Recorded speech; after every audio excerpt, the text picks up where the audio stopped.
Ladies and gentlemen, welcome back to the Landy Lodge, where today we are talking about the Sonic movie, and we are joined by some amazing guests. But before I introduce these legends, let's first thank all those kind individuals who made this possible. Some who are already in the chat. Let's give it up for Charlotte, Alex, Chris, Maria, Shane, David, Scott, Jillian, Corey, Twilight Plays, Nick, Kevin, AJ, Michael, Andrew, Brendan, Gaseous Snake, Mookie DTRT90, Orpheus, Joshua, Jordan, Corey, Axel, DJ, Brady, and Jack 2 Park. All those kind individuals are the sages of the lodge, those who give as little as $1 a month. But if you've been here, you know where you can do that. Just know it's never expected. I'm just happy to have you all here. And speaking of being happy to have somebody here, I am very pleased to have the Movie Mayhem Podcast.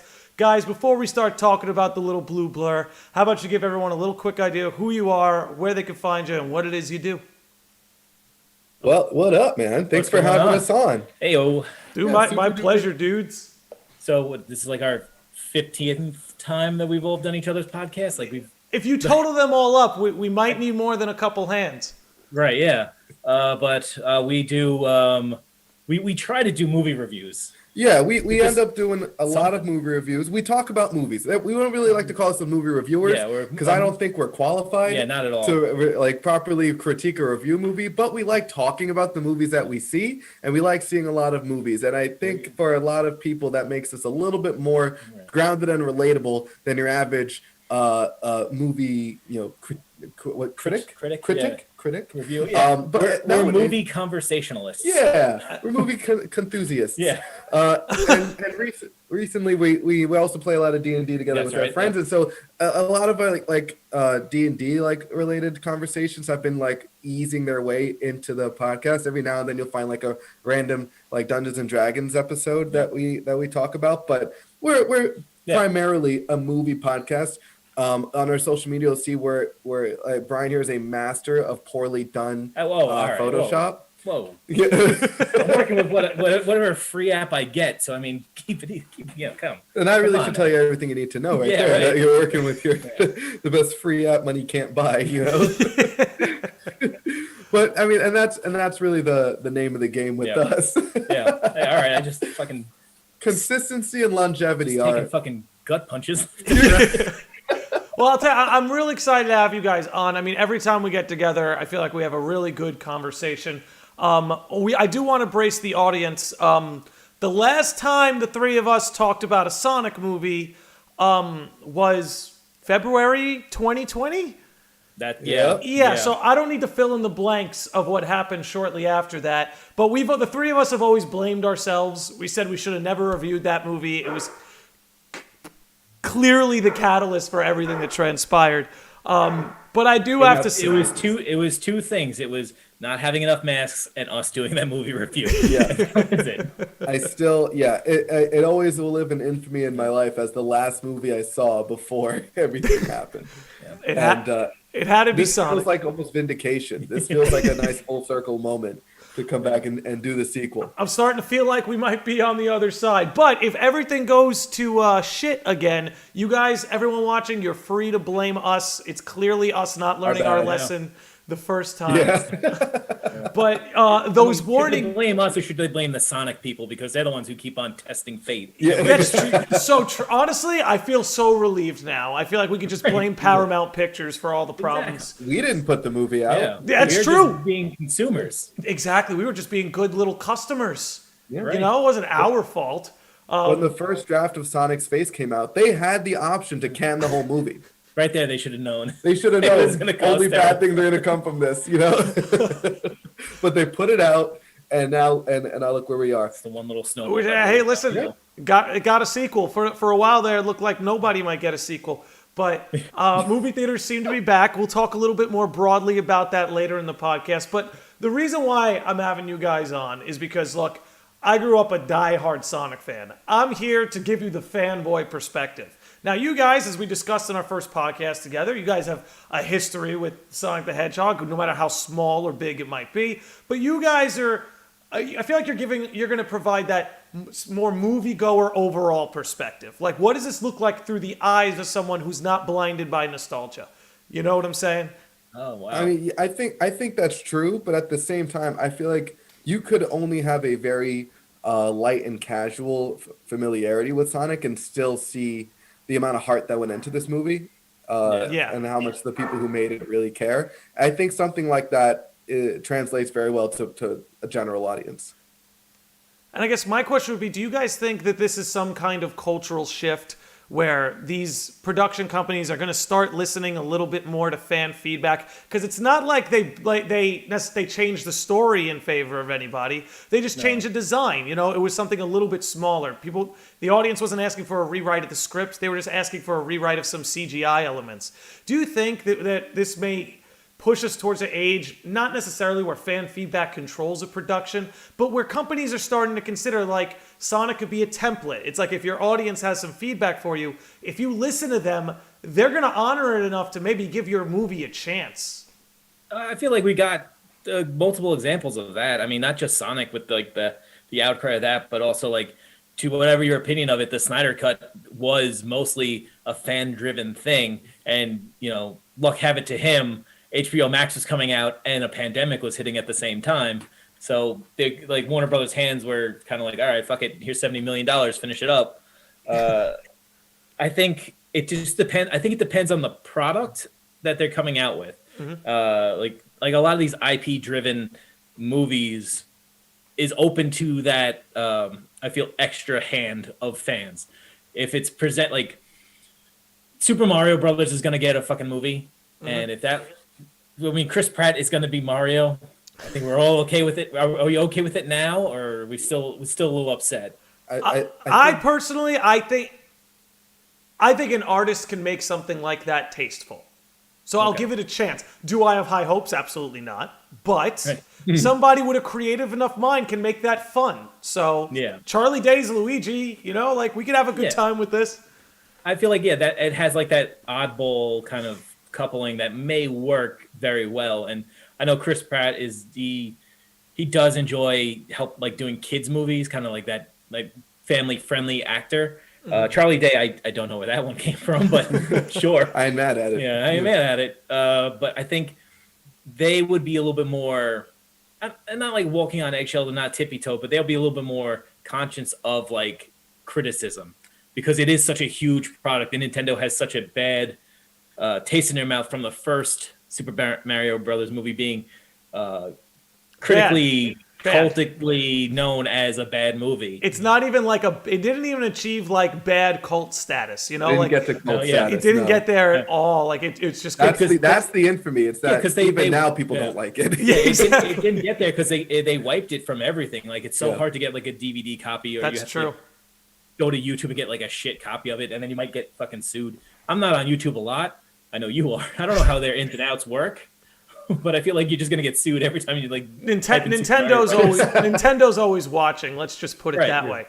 But circling us back onto Sonic, I figure a good way to start is maybe each one of us give a broad review or broad perspective on what they thought of the film. Do you guys want to lead off, or?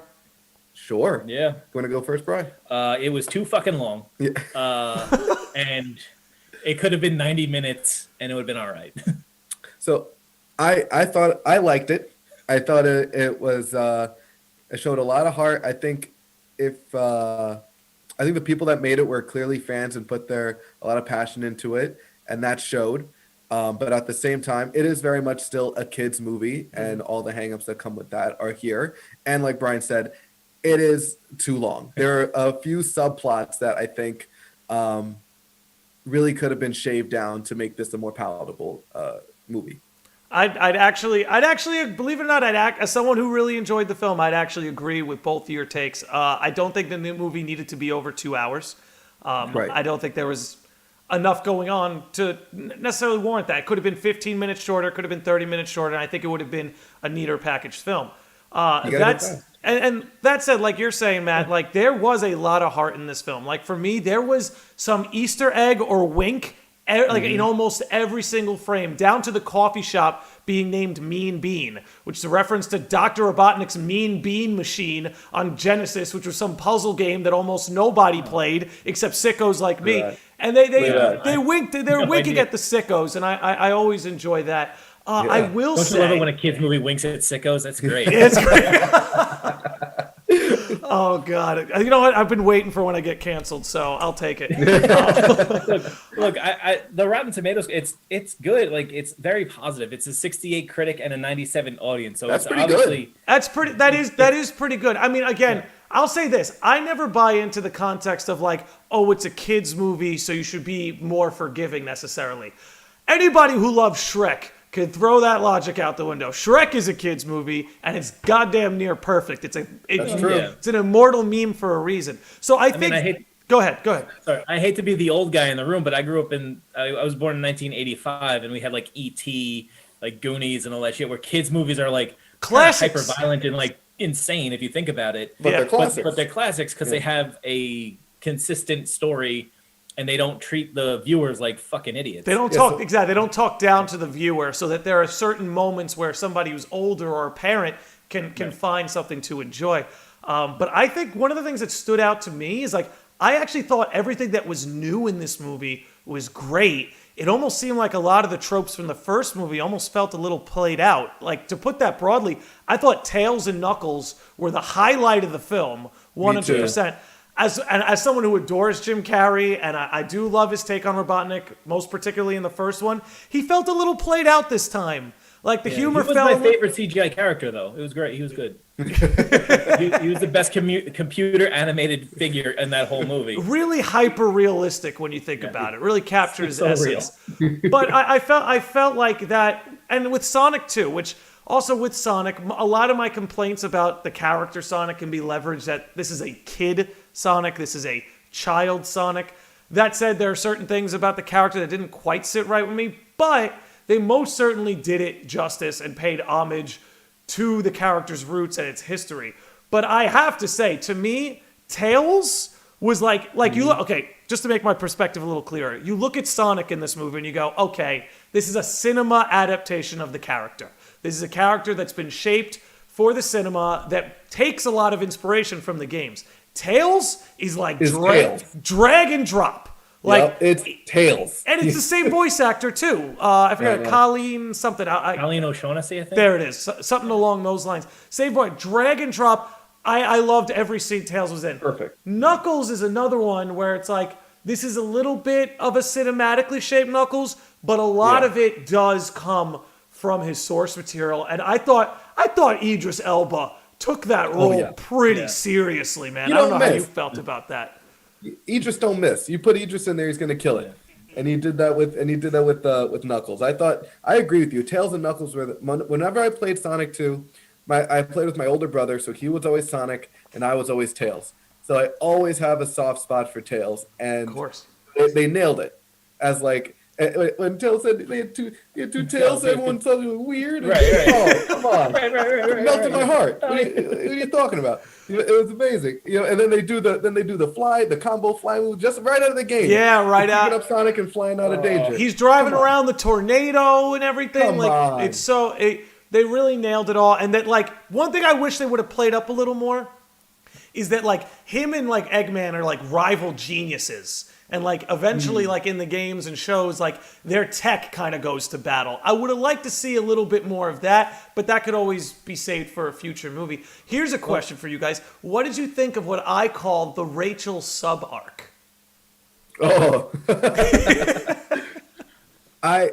When it was happening, like in the moment, I thought it was funny and I thought it was fun, and like the audience was very much into it. And then it ended, and I'm just like, wait, weren't we searching for something? Like, were we in the middle of a movie? No, it happened like what, at the end of the second act? I'm like, is this where we're going now? Like, right. I mean, I thought it was a really good twist, like for how like I don't know James Marsden's name, Wachowski. Just call him Wachowski. Donut Lord. And I was wondering how Donut Lord would ruin the wedding, and that was, I thought, a very cool way to have him ruin the wedding. And then I thought the twist that even the fucking priest was a fan. I thought that was funny too. And then I thought it was all funny. And then when it ended, it was just kind of like I just realized like, wow, what a detour. I felt I felt kind of bad. I mean, the actor who played the fiance, Shamar Moore. Oh yeah, he's been around forever. That's a man candy right there. But I feel like Idris Elba should have played that part too, because I felt that their voices were almost the same. No, they're not. No, I mean, Idris Elba's Knuckles voice sounded a lot like whatever Shamar Moore was trying to do. He just sounded like himself. But that's the thing. I also, it would have been a lot funnier if it was Idris Elba. Yeah. Just like that would have been so funny. I honestly, it would have gotten me to laugh pretty hard. Yeah, because he does that. He shows up randomly at places. I mean, and he's a lot of fun to like watch live action. So I think he would have been a great kind of bounce off. But I do think it was a real fun. Like that human group really had a little bit more fun because they had more stuff to do than like, Sonic's got to get to San Francisco and back home. Okay, we're done. Yeah, and I thought they did good, like tying it back to Sonic. Like one part that stood out to me is like when Wachowski sees like the fiance and all the like boys partying, and he's like, the Top Gun moment. Yeah. Sonic needs that. Yeah, exactly. Sonic needs that. I'm like, okay, good. Keeping it in context here. It's still a Sonic movie. It's still a Sonic movie, exactly. Keeping it in context as good as they can. But I feel like we could have cut back on a number of those like human scenes. As someone who I loved, I thought the actor who played Rachel is so funny. Like she played it up like as good as she could and did a great job. But after the reveal that they were feds, we should have just abandoned the romantic subplot. You know what I mean? Because it's like the big twist happened and it was Gun, which by the way, the feds Gun, like that is from like the Sonic lore. That's the GUN, that's straight out of the Sonic lore. So like for people like me, when it flipped to like they're Gun, I was like, like, oh my God, we're going there. But then when post that scene, it's more about Rachel's romantic arc and less about how Gun is literally a thing now. I'm like, I think we got what part of the twist was most important wrong here, guys. I think that actually was my biggest. That was my biggest laugh because I had no idea about like that. I think that's past my Sonic lore knowledge. That's when he came to 3D. That's around the 3D era. Gun it was introduced. When they started spelling out the acronym and the guy's like, yeah, Gun. Yeah, that's what it is. I'm like, that's the funniest thing I've ever fucking seen. It's like his acknowledgement of like, yeah, that's exactly what we did that. Yeah, we drew that up. Well, I have to say, I like, and another thing, speaking of Gun, because like personally, I think my favorite Sonic games will always be the Adventure series. And there's this very weird theme in these games where it's like Sonic and his friends just disrespect the feds. So Tails stealing a cop car, to me, was just like, yes. Yes. Very on brand. Yeah. Very on brand. That's what we do. Like, it's so funny. You wouldn't think about it, but like you play freaking Sonic Adventure 2, and the game literally opens with Sonic running away from the feds. Like, it's a heist that he's chased by the feds of fucking, well, I mean, it is Earth at that point. The old games is Mobius. But either way, you get my point. It's just moments like that where it played up. I'm like, oh, you guys did something really cool. Gun was the twist. But it's more about Rachel's like sub-romantic arc and less about Gun, which I would have preferred to see that sort of maybe flip. And also, as far as Rachel goes, she was done dirty in the first movie, and that was the joke, right? And in this one, it would have been good if like, all right, she got done dirty again on a bigger level, like her wedding was ruined. And for that to be the joke, I think would have been funny enough. I wouldn't have been mad if I left that movie. Like in the back of my mind, I wouldn't have been thinking like, Knuckles and Tails are really good, but I really wish like Rachel got her. She's really the heart of the story. Yeah, I really feel bad. Like they really need to write something. Like I would, you know what I mean? Do without the Robotnik stuff, but the Rachel stuff I needed. Like Supersonic was cool, but the real resolution I needed, I wanted to know what happened. When you saw those ice sculptures and you see the faces, like that's the real shot. That's the only moment of real cinematography in this whole movie. I always thought throughout Shamar Moore's career, like has he ever really committed to being electrocuted? No, I needed that. Yeah. So I would have been there's something for everyone in this movie. Yeah. It's a 4-quadrant movie. Yeah, and I think the wedding subplot was fine until it went on. Yeah. Until it went beyond its 10 minutes off point. The movie right there. Yeah. So, what do you guys think of Jim Carrey in recent interviews? Not only saying that he's retiring from acting, but he mentioned that he should be replaced by a fat Eggman. That he wants them to go more towards the game route. What do you make of that? Do you think the Sonic series is in trouble because Jim Carrey's stepping down, or do you think the series can successfully evolve without him? I think it could successfully evolve without him. I mean, I don't know how the target audience feels, but as somebody like watching, I was like, by the end, I was like, okay, enough with this guy a little bit. Like when he starts doing like the Trump reference, I was like, come on, like, all right. What was the Trump reference? It's like, you did some things, I did some things. There's good people on both sides. Oh, it's he like, did say that. I was like, all right, like enough's enough. Like, just move along. I do think that I kind of agree with what you were saying, Nick, with like how his shtick was a lot fresher and more enjoyable in the first one, and it wasn't bad in the second, but we'd already seen it. It felt a little stale at times. Yeah, I feel like if you were to bring another 2-hour dose of that for movie 3 and not change something significantly, like it would not hit well at all.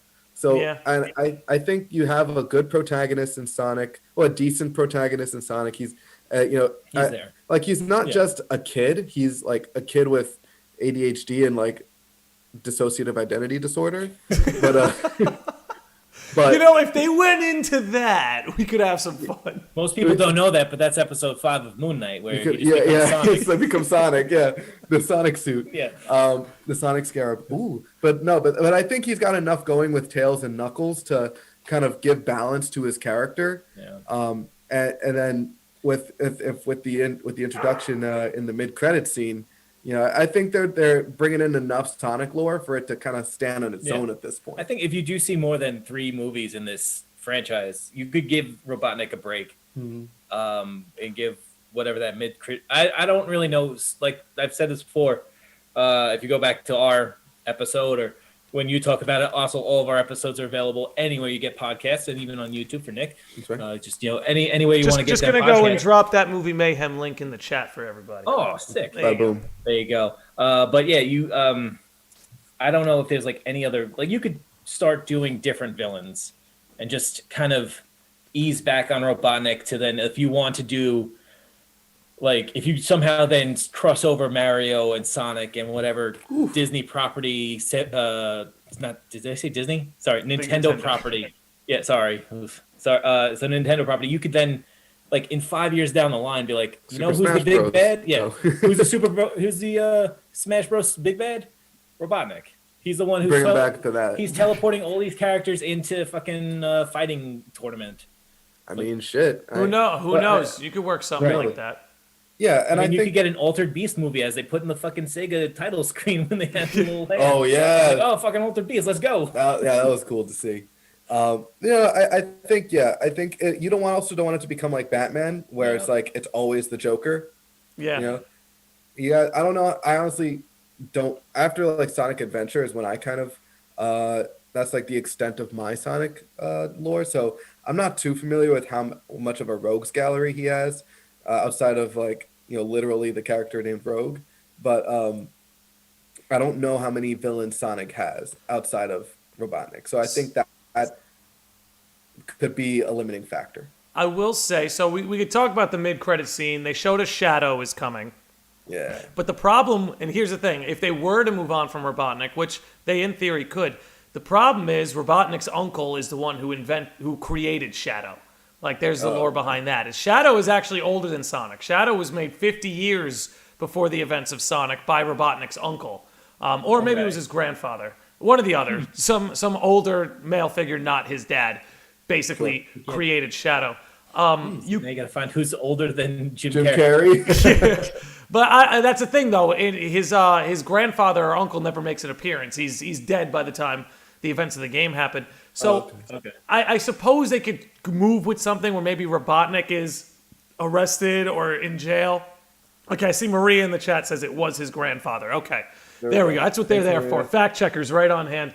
But you could like almost work with this world where it's like you have to deal with the ripple effects of Robotnik, where one of the ripple effects is like literally his grandfather's creation is being released.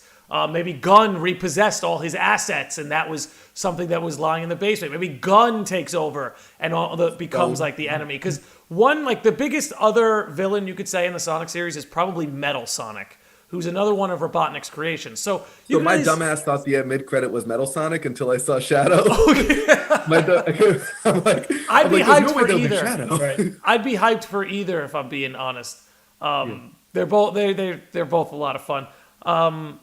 But it's going to be interesting to see what sort of lengths they go to, because Sonic kind of lives in the multiverse, where it's like there are many different Sonic universes with different characters and different histories and different lores. Some Sonic universes take place on Earth, others take place on Mobius. It's a whole mishmash, so they can kind of really just do what they want. However, multiverses, they're hot right now, so it's like the big thing. Everybody's doing fucking multiverses. Yeah. Exactly. But the problem is, as far as I know, Shadow's origins have never not been what they are. Whereas like Sonic's origins are kind of all over the map, and you can play with that as much as you want. Shadow's origins, as far as I'm concerned, I think are pretty much married to, he was invented by Robotnik's grandfather. He befriended, what would it be? Maria was the grandfather's daughter, so that would be Robotnik's aunt. So anyway, he made best friends with like Robotnik's aunt when she was young and watched her die before his eyes, which is what turned. Yeah, literally, no. Sonic Adventure 2 goes hard. I don't know how they got away with half the shit they got away with, but that's the mid 2000s for you. Nobody was looking. Nobody was looking, and the internet wasn't big enough to make a big stink about it. But that's kind of what turns him into this sort of like quote unquote evil figure. He eventually comes around, but I wonder if they're going to play with that at all.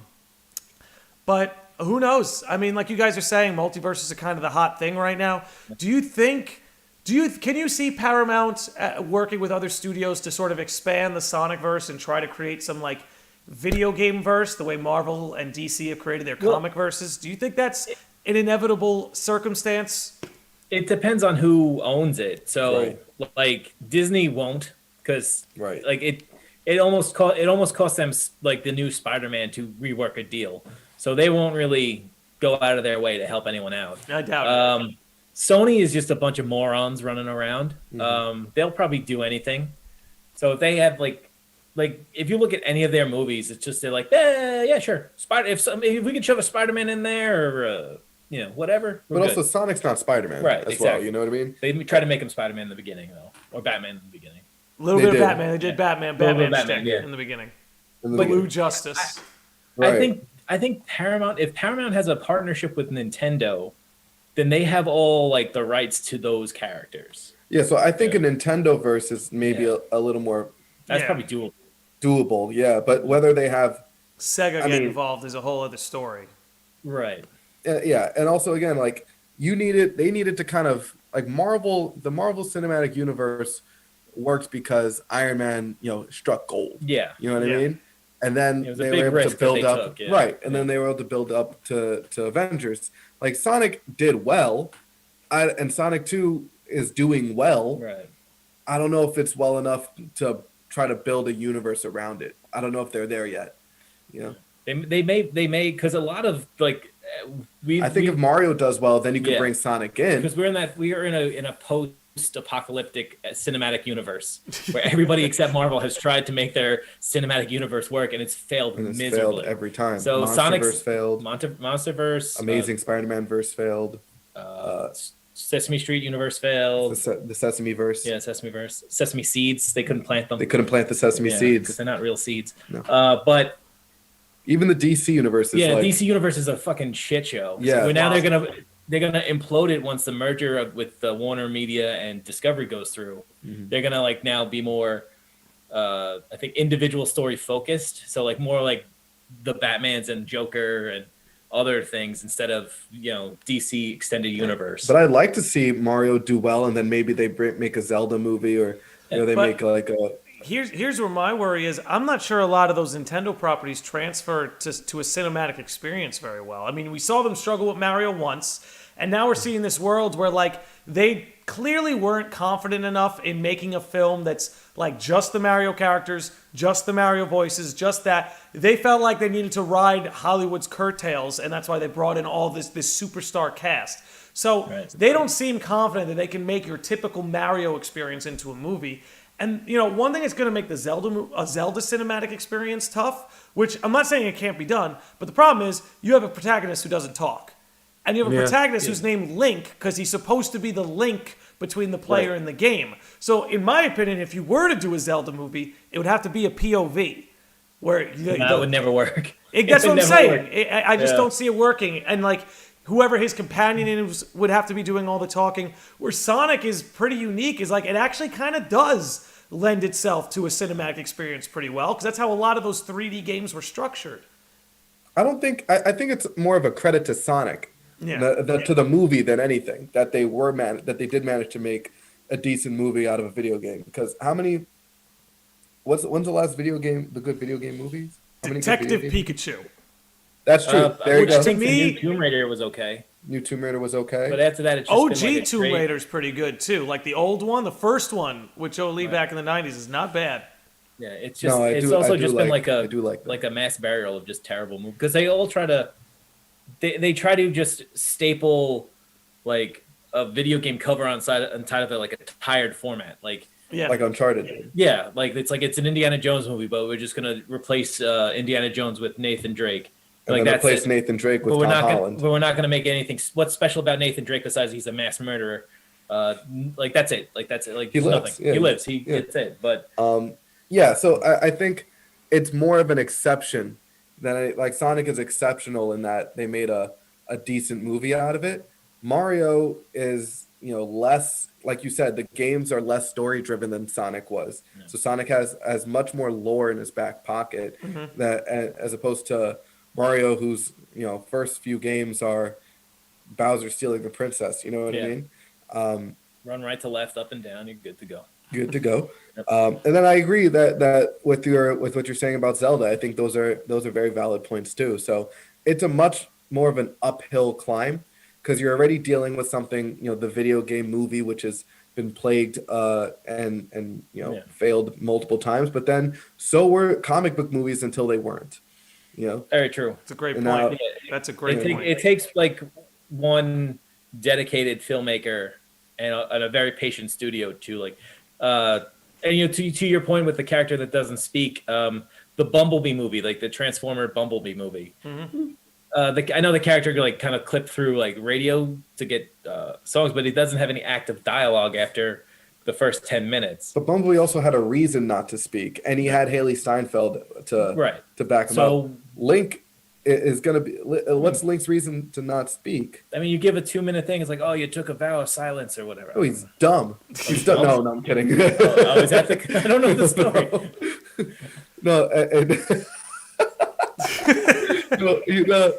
We're only allowed 2 action games. We had to get a Sesame Speak and Spell game or whatever the fuck it was. We had to get a game. Give me a break.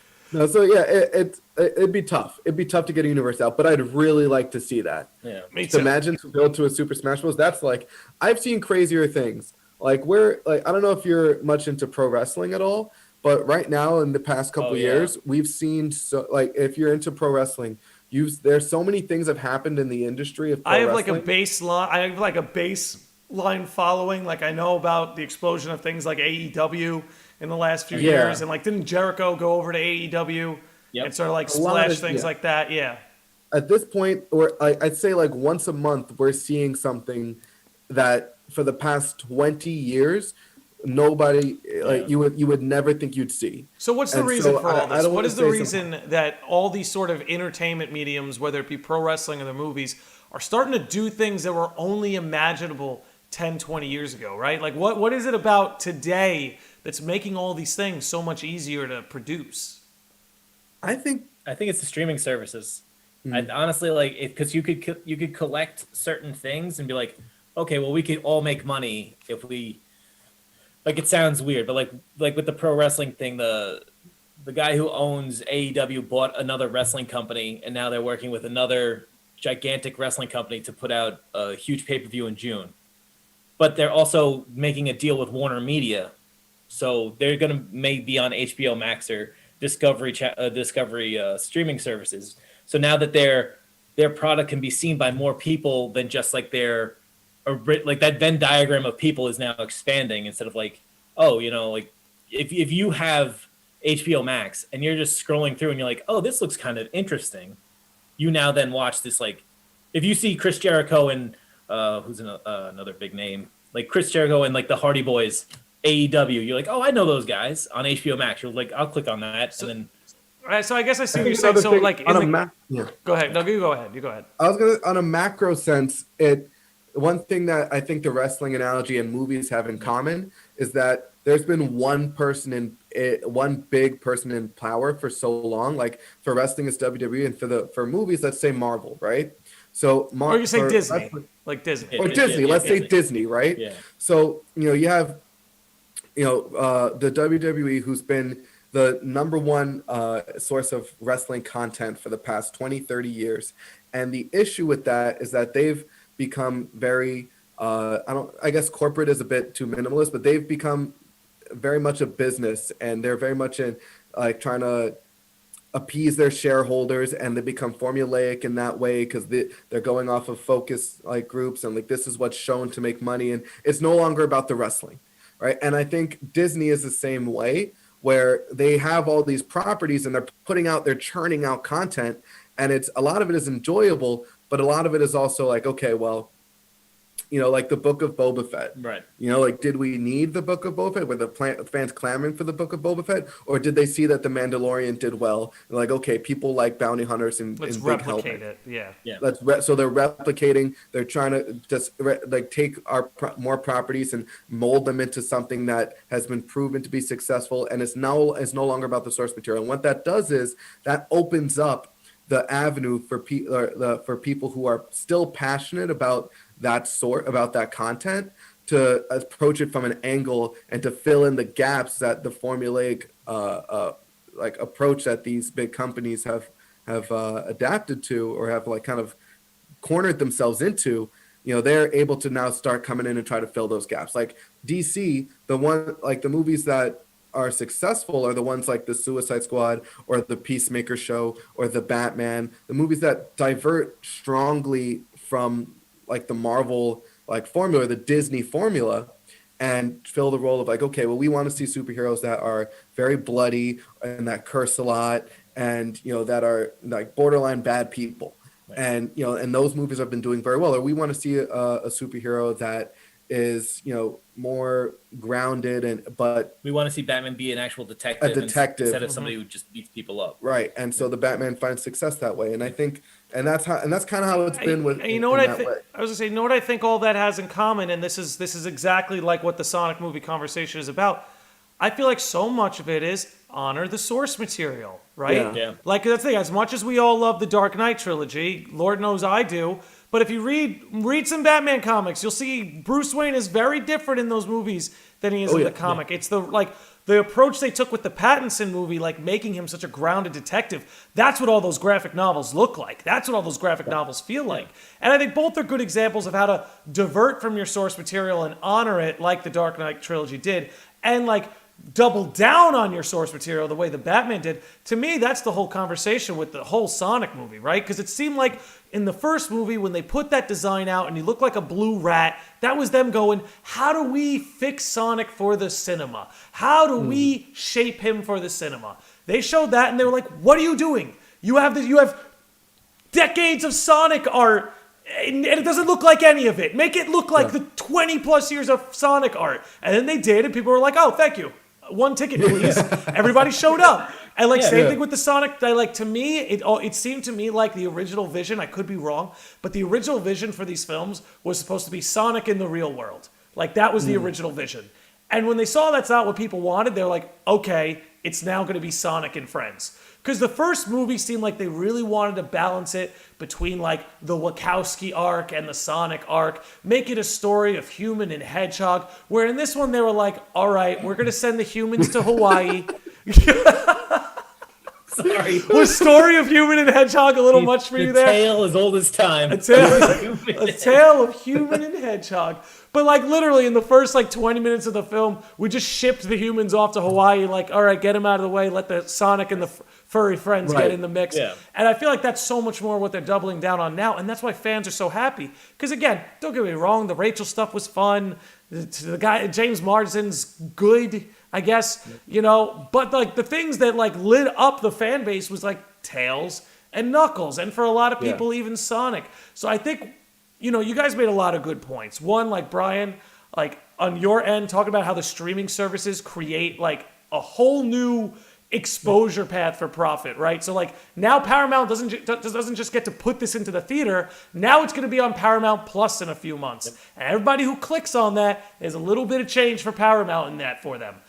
You know, and like, you know, Matt, like you said, when it comes to like, you know, Disney and like WWE almost became like this monopolistic churning out of content, but all it really did was create an opportunity for organizations like AEW to pop up. And what was the key? The key was IP. In AEW's case, the IP was Chris Jericho or the Hardy Boys. But looking at sort of the cinematic universes and the movies, I think a lot of studios like Universal, a lot of studios like Paramount are going, look what Disney did with comic books. Why don't we just go over here to video games and start trying to replicate that in some way? And it's hard for me to look at the Sonic movie and not see all the points that we've been making overlap. You see the honoring of the source material on behalf of the fans. You see Paramount being able to take a chance on something like this because there are all these motives like streaming exist. You know, it almost just seems like when it comes to the Sonic movie, so much of this is about just right time, right place. Because people were starving for something from Japan to get adapted in the West and not be absolute dog shit. And like, it's so heartbreaking. Like, it's like, it doesn't matter. You could take these amazing works of art like Death Note and Avatar: The Last Airbender and just turn them into absolute dog shit when it's like, all you had to do was just replicate the source material. Like, change it up a little, but it's all right there. The thing we love, it's all right there. Just drag it and put it over here. But I feel like for so long, something always got lost in the middle where Hollywood was like, we have to fix this. We have to make it movie friendly. We have to box it in some way that it's compatible with movies. When I think Sonic is teaching them, just let it breathe. Let Tails and Knuckles show up. Make it the Mean Bean coffee shop. Let's do Supersonic with the Chaos Emeralds. Like, let these properties breathe the way Disney let Marvel breathe. Like, Iron Man wasn't even a big deal. You know, imagine what you could do with some gaming icon who's lost to time, like Spyro the Dragon or Crash Bandicoot. You make them one slapping movie, and that IP is revived. Echo the Dolphin. Let's get that movie. Let's go. That Sega, Paramount, get them on the phone. No, yeah, you're 1,000% right. I think you're right. The thing is, what happened in between? It's Hollywood stepped in the way of making good things because they have this idea like. They have like the ROI scale, the rate of investment. Mm-hmm. So like that's why you get return on investment, where you get like your actors are like, okay, well this guy fucking always kills it, and so then they try putting like a square peg in a round hole, and you could see like, oh, you were trying something just to get your money back, but now it's like there's so much stuff going on, and people are now committed to and now there's the whole thing of like, which I love is like. Oh, this one person's in this one universe. They can't be in another universe because that would confuse people. But like 10 years before that, it's like, yeah, he could be in the same fucking like it's the same thing. Like it doesn't who cares? Who cares? Like who gives a shit? Like doesn't matter. Let it fly. Yeah.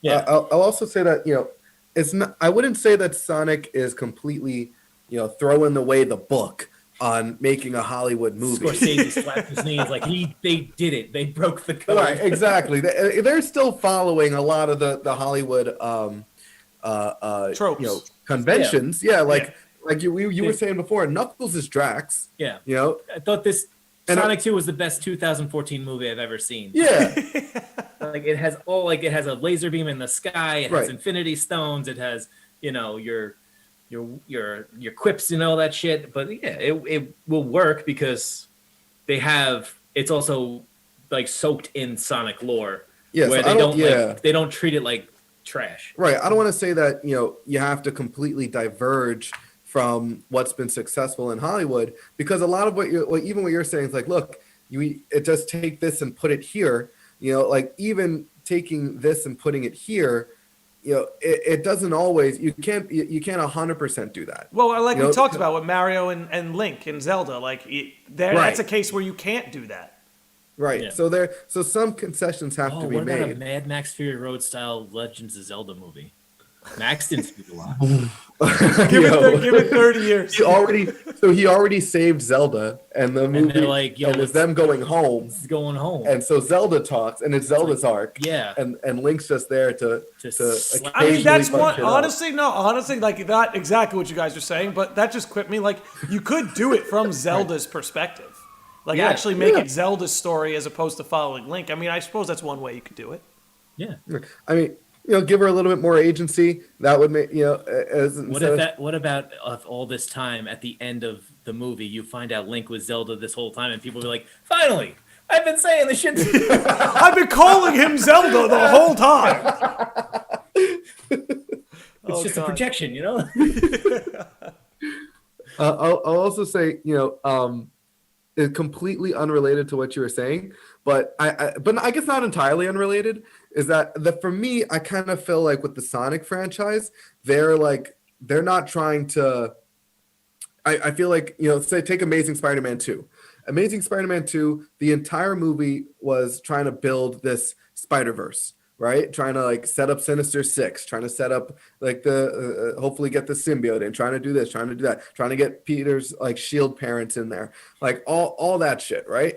And they did all of that and they forgot to make a good movie. And I feel like Sonic does the opposite, where they're just like, look, we don't know how many fucking Sonic movies they're gonna let us make, bro. I'm shocked they let us do that. On the edge, man. We gotta get the shit in. I mean, we gotta get Tails in this. We gotta get Knuckles. We gotta get fucking Super Sonic. Because we not be here for Sonic 3. Guys, we have 3 minutes of screen time. Let's get Adam Pally in this. Honestly, you're not. I feel like you're not wrong. I feel like there was that sort of attitude of what if this movie flops? This could be the last time we get to do this. Let's get Tails. Let's get Knuckles. Let's get the Super Sonic. Oh, how do we bring him back? Just show him Shadow. We don't even have any ideas yet. Show him Shadow. Show him Shadow. Right. So I'm saying from that perspective, it's when I was watching the movie, I'm fully thinking man, it's gonna be crazy in movie 3 or movie 4 when these Chaos Emeralds come back and he becomes Super Sonic, right? And then like I said in our first one, maybe Owlbeard's the villain. Then or Owl, whatever the fuck her name is, Longclaw. Owlface. But honestly, no, I gotta give them credit though. The whole Longclaw Echidna thing is relatively original to the movies. Really? The whole Echidna tribe and it being their job to guard the Master Emerald, that's all straight out of Sonic.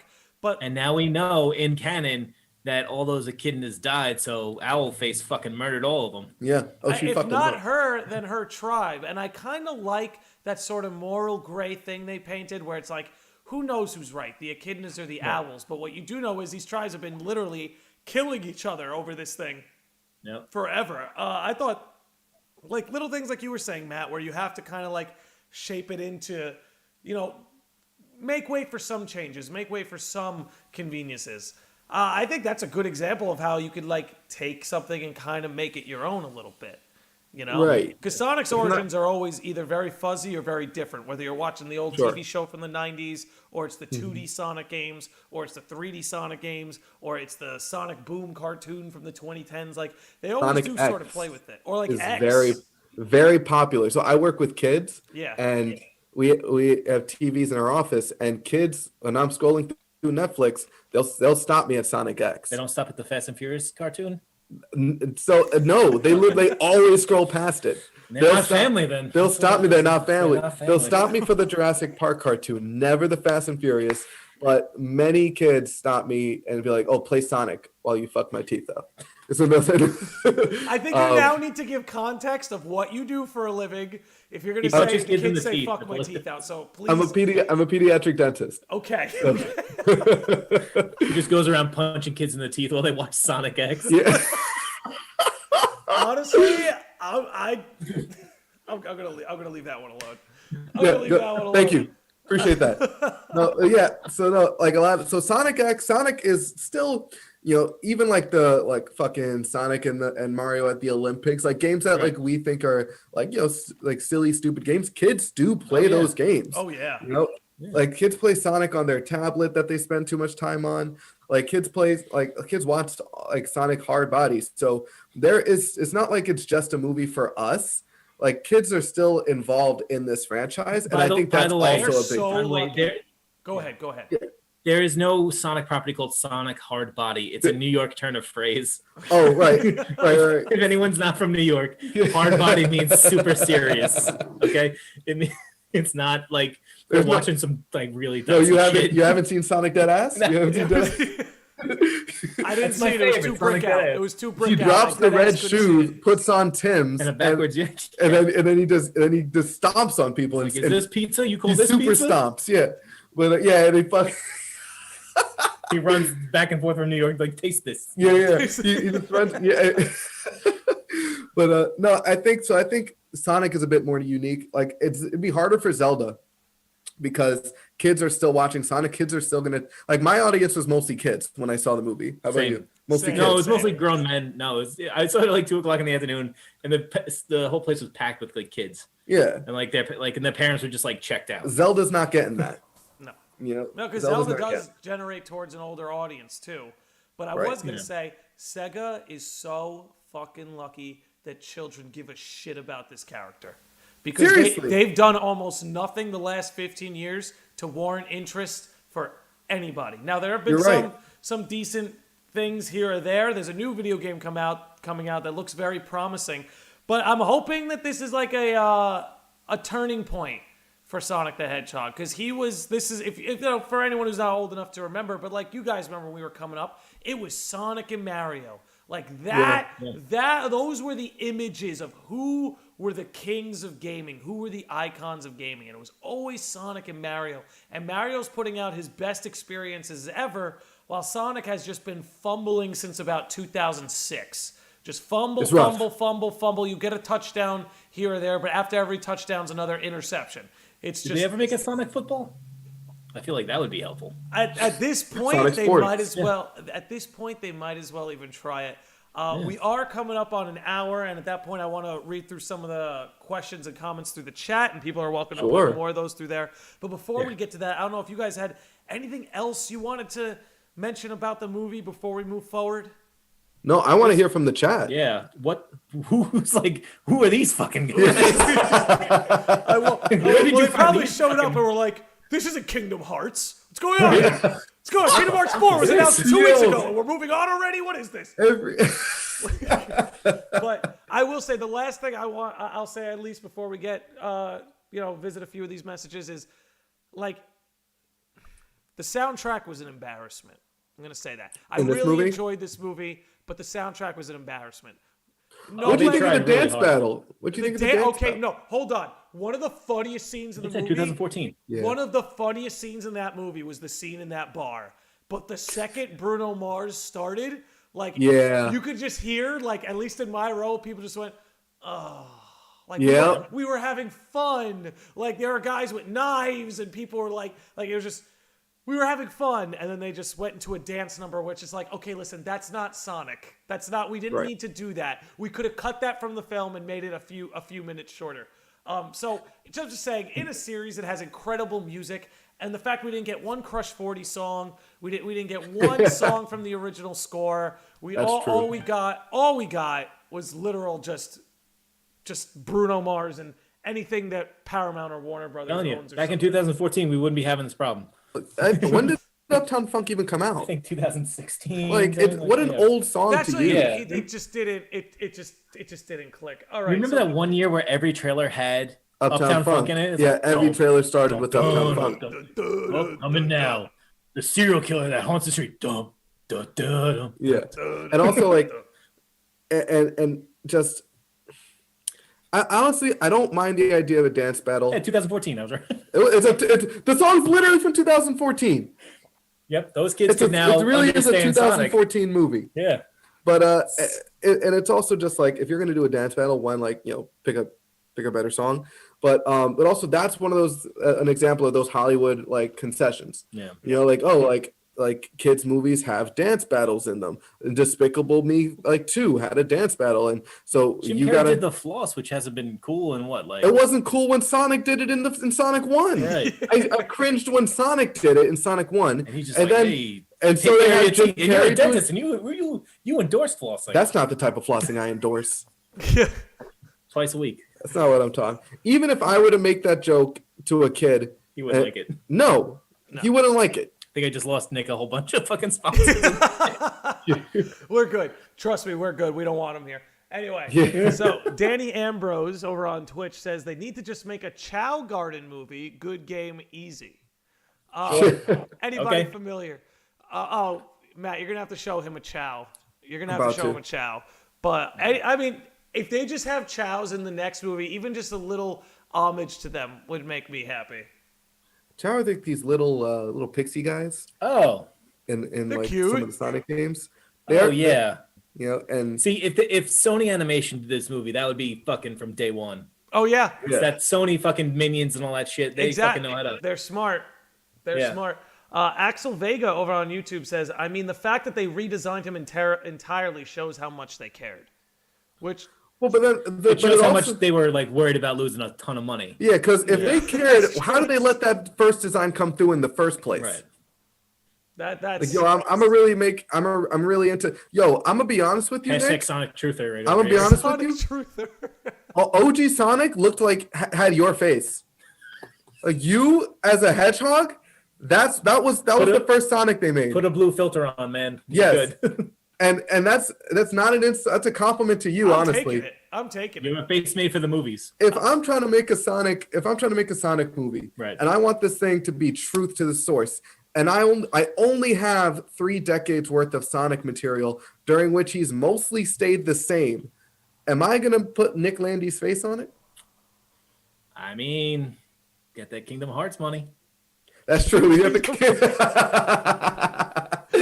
well, so that's all I'll say. I think I don't know what happened. Maybe someone was fired just over that face, and they let the people who cared like just take imagine control. the alternate universe if say Sonic's 1 was like sequel successful, but like everyone's like, oh, the design was a little rough, and then they did Super Sonic looking like that. Ooh. Yeah. Oh, it would have been hideous. They brought in Tails and Knuckles with also those faces. Stop. That movie would be it'd be a fucking nightmare. Y'all caught the Jean-Ralphio? So Ben Schwartz plays Jean-Ralphio. Honestly, one of my critiques of the film is Sonic acts too much like Jean-Ralphio. That's one of my critiques anyway. But I do like the worst. Like, that's literally when he did that. I was like, no, leave yourself out of this. I laughed at that. That was like one of the references I got. I was like, I got that. I understood that reference. I got that one. Yeah. I'm the oldest person in here without a child. I think I get this one, at least one reference. But again, major shout out to Axel Vega on YouTube. He is a Sage of the Lodge. And speaking of Sages of the Lodge, another one rolls in. Corey Sarakis, who says, half of the classic Disney movies, such as Lion King, have pretty dark plots, mostly because it's based off Shakespeare. Kids' movies don't need to be childish the entire time. I think that goes into what we were talking about earlier in the podcast, that a lot of like the children's movies that are remembered throughout time are the ones that honestly did take their plots pretty seriously. There's a great interview. It's Conan O'Brien talking to Gene Wilder, and it's Gene Wilder talks about his experience as Willy Wonka and like when kids recognize who he is, and he's like, there's like, if you've seen Willy Wonka, it's a little screwy, but it's parts that are dark and there's parts that are, but like he's like, and to paraphrase, Gene's like, but kids will realize it's not menacing. It's to be a part, like to know that there is darkness in the world, but there is also a lot of light where you could walk through. Nah, Willy Wonka scared the shit out of me, bro. I ain't gonna hold you. Like Willy Wonka when I was a kid. You don't want to work 24 hours a day. That was spooky. But you're right. I mean, I think Alex Vega is 100% on the money that a kid's movie doesn't have to be Bruno Mars. Yeah. Like you can take yourself seriously. Like even Shrek had serious themes. Even within this like kind of fairy tale love story of her own insecurities and his own insecurities and how those kind of almost prevented them from getting married and the sort of classism involved in that. Zootopia, great movie. It's about the 80s crack epidemic. Idris Elba also in there. As a cop. As a 5-0. Encanto, like it deals with like some pretty serious familial themes. Oh, it's very good. Encanto's very good. Mitchell's versus the Machines. Mitchell's versus the Machines. It's not as dark, but it's still very good. I do recommend people seeing it. Even like, if you think of like OG Disney movies, like yes, Aladdin is Hamlet. I mean, sorry, Lion King's Hamlet. Aladdin also has some dark moments in it. Yeah. You know, The Great Mouse Detective is dark. American Tail, Fievel Goes West is pretty dark because it's about the migration of I think Polish refugees and immigrants in the early America, I think pre-Depression era of America. Yeah, like there's like kids movies way back. I'm not saying that they're better, because if you do go back, some of them are like, good Lord. Yeah, how do people watch this? Yeah. Fuck, like, you kind of look like Jesus Christ. But then, like, if you do get those good ones that do stand the test of time, you could kind of sit and like you just go like, yeah, like I still get the message. I could still understand why kids will get the message, and those obviously will last the test of time until they get their own Disney live action remakes. Yeah. They don't stand that test. No, definitely not. Corey Sarakis also adds that Idris killed it as Knuckles, which I think we're all in agreement with that. That Idris Elba brought it. Like, he brought it, man. He's great in almost everything he does. Yeah, he is. And I think also just like the Drax like kind of character for Knuckles like was just very well suited. Yeah. Added a lot of good comedic relief. But I'll tell you, when he came through and he beat the shit out of Sonic, I'm thinking like, all right, this guy's pretty serious. The best line, I saw that the best delivered line of the movie was, "Do I look like I need your power?" Yeah, just that raw shit, man. That's just more big. of that. That's big knuckle energy. That's right big knuckle energy. Speaking of which, Maria comments, "Man, the Knuckles scenes when they were reading Sonic and Tom's chat was just beautiful." I feel, dot. Yeah.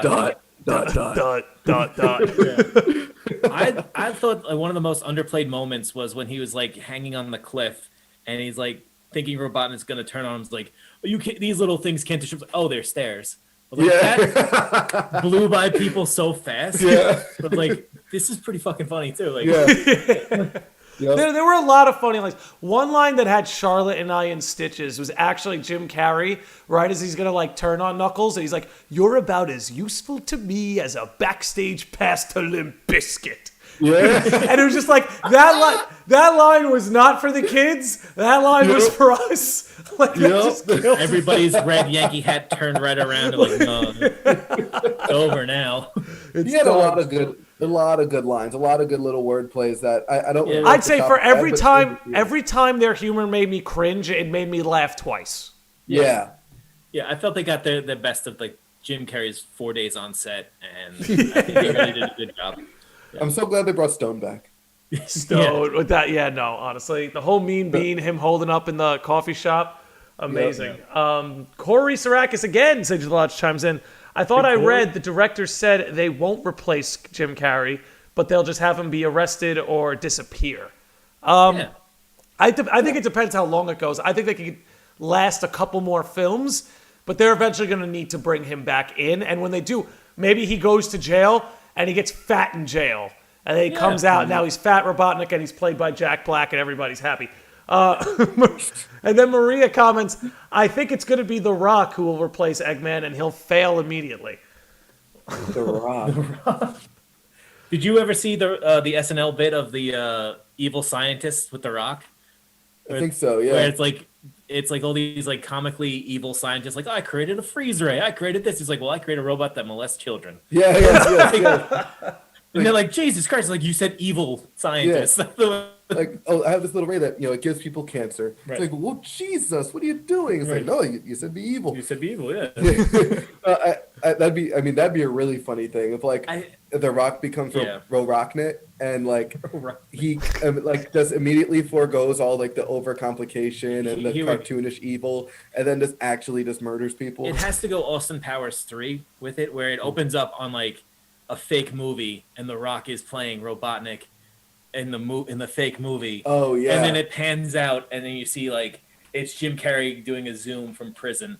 And it's like, that's not how I did it. I did the floss like this. It's Matt Damon playing Loki in the Loki play. And it's Aziz Ansari playing Sonic. Oof. Just to kind of be like, just to twist the knife a little bit. Want to give a shout out to my buddy Ill-Fitting Trousers on Twitch, who sends love our way. Before Z on YouTube says, "Do you think?" I think this is going to be a question for me. "Do you think Dark Gaia is going to be a thing in the future movie. All right, for those who may not be familiar, Dark Gaia is from Sonic Unleashed, which is mixed reception. Some people think it's awful. Some people think it's a hidden gem. I think it's possible. I mean, if they're going to experiment away from Eggman, I think it's possible Dark Gaia. Like, they might as well work with something like that. I think that's a good question. I feel that's if let's say Robotnik is your Loki of this universe, there's your Thanos. Perfect. There's your guy. There's your guy pulling the strings behind the set. Yeah, Matt just showed me a picture of him. He looks like was Steve Buscemi's character from Monsters Inc. and then like his Cthulhu kind of matched up together. I don't know. Randall, yeah. I was gonna call him Mort. It's Mort from Monsters Inc. You know Mort. Is a primordial hyper-energy organism from the dawn of time. Yeah. Let's go. Works. Yeah. Sonic in space. Maria comments, if they don't put Live and Learn in the third movie, I would be upset. Especially now that Shadow is coming. I think that's going to be a must. Cool. Charlotte mentions that we were the only ones who laughed at that Limp Bizkit line in the movie Yeah, theater. We were like the obnoxious people, like peeing ourselves, and like everyone's like, we're watching the movie. Well, they're all big fans of Limp Bizkit. Yeah, like, that's the what thing it felt like. No, The silence in the theater felt that way. Like everybody was a big fan of Limp Bizkit, and only Charlotte and I were the assholes who left. I'm a big fan of Wes and his goofy paints. His Jeff Hardy face. I love DJ Lethal. It appears there was a mix-up. When Maria said rock, she was actually talking about Agent Stone. So, fun fact, she's from South America, so she probably saw the movie in Spanish, where the translation is probably very, very similar. So, sorry about that, Matt. Miscommunication. I mean, hey, it happens, man. It happens, man. But that's going to bring us to the bottom of the chat. I guess before we put a bow on this, any final words for the Sonic movie? Shorten it up. You don't have to do so. Like, now you got all the lore out of the way.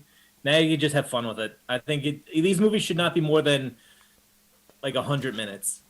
I agree. I think it's I think it's like very clear the parts of this movie that worked and the parts that didn't. But the pessimist in me says that they won't learn from the things that didn't work because they were also in the first Sonic movie. Yeah. And, and so they made it into this one. They'll probably make it into the third one.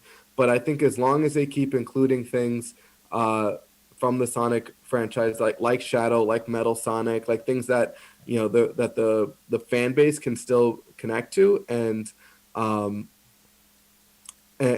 still and hold themselves accountable. Like, yes, you're making a kids movie, but also trying to make something coherent. Like have the writers make something that still is competent. I think there's still hope for Sonic. I think when Sonic 3 comes out, it has a lot of potential to do a very good job. I will say the one thing that sold a lot of people on this Sonic was Knuckles. Yeah. So Sonic 2. So the third trailer. Because I think the main reason I saw this movie was because that first trailer with Knuckles beating Sonic's ass was like, as someone whose favorite color is red, was big for me. Mm-hmm. Big for me. So Shadow's got to come through on that Sonic 3 trailer to really get everybody interested. Yeah. Did you say who is it going to be voiced by anybody yet? Or I heard Keanu Reeves. That would be that's a win. That's a win. Yeah. That's a big win. I agree. I don't know if that's true at all, but I swear. But let's manifest it. Let's manifest it. I mean, go ahead. You have to differentiate the voices between the characters. Mm-hmm. Yeah. Because you have your deep voice with Knuckles, you have your very high pitched kid voice in Tails. She's so cute. Tails is so cute. So perfect. So perfect. And you have your precocious teen voice in Sonic. Yeah. So now you have to either have Well, Shadow usually speaks like this. Like he's got. That's Keanu. That's Keanu. Like little register. Like it's right up Keanu's alley. Honestly, you have to someone who has very formed sentences. They said Knuckles is more gruff and pretty. He's not not verbose. There you go. Like this one has to be a little bit more intimidating, and I think that the only registers in for kids that he's intimidating when he acts more adult. Yeah, I think that's a good point. A lot of that next movie is going to rely on Shadow's reception, much the way this one was Knuckles, right? Like you see that trailer, and you're like, all right, that looks like fun. Idris Elba as Knuckles, that could work. But I think a lot of what's going to help that next movie too is what I want to see. I want to see more of these characters learning from each other. Like, Sonic learned the Wachowski special or the Wachowski family wisdom or whatever it is, which is fine. But to me, I think the most profound, I mean, if you could use the word profound, but the most profound part of the film was when, after Robotnik had basically successfully fooled Knuckles and stopped Sonic temporarily, he got the Master Emerald, and then Sonic and Knuckles just sit on that beach, and Knuckles pretty much asked him, so how do you do this? How do you just, maintain, such optimism even after we've completely failed? What is it about you? How are you able to do that? And, little things like Knuckles slowly seeing that even though Sonic was the enemy, he treated his comrade better than Eggman treated his comrade. Just more of that. I feel like that's where the movie really shined. That's kind of the glue of the movie. Yeah. That's kind of holds it together, right? Even with, and you're right, it's really a three-way thing, because it's Sonic and Tails' relationship was also, it wasn't, I wouldn't call it deep, but there were some heartfelt moments. It was genuine. Tails really finding his self-worth through following Sonic and trying to and helping him, and Sonic kind of realizing the responsibility that he has through taking care of Tails, and then that translating over to Knuckles. So you're right. It really is the adult. I think that's the more adult theme of the movie, the way these characters are actually grow in a respectable way. That's the part that, and in addition to the Jim Carrey one-liners, that respects the audience. Yeah, Bruno Mars did not. Exactly. That's what'll bring us back for the next one. Yeah. But dudes, this was a great time. I'm glad you came on here. I'm sorry we never did a Snyder Cut thing. I just never watched Snyder Cut. Don't worry, I'm not. You're right. I still don't watch it either. You don't watch it either? No, I don't want to. I don't want to. Honestly, I have a hardline stance on it. I don't want to. I respect the fact that he got it, but I don't have to give a shit that it's there. As someone who watched it, I'll say, is it better than the original? Yes. Does that make it good? No. If you didn't like everyone's saying yo, I hated Justice League, it was trash, but the Snyder Cut puts everything Marvel did to shame. They're lying. They're stands and they're lying. Yeah. Hey, let the stands be stands. But again, boys, this was a great time. Thank you everybody who dropped in here and dropped in some lines. Thank you. Hello. Yeah, thank you for coming through. We appreciate that. I've gone and dropped the Movie Mayhem Podbean link in the chat yet again. Make sure you follow these gentlemen. What they do is awesome. Always appreciate your guys' takes. And again, thanks for coming on and thanks for hanging out, everybody. You got it. Next episode's on Kingdom Hearts. Yeah. I never want a Kingdom Hearts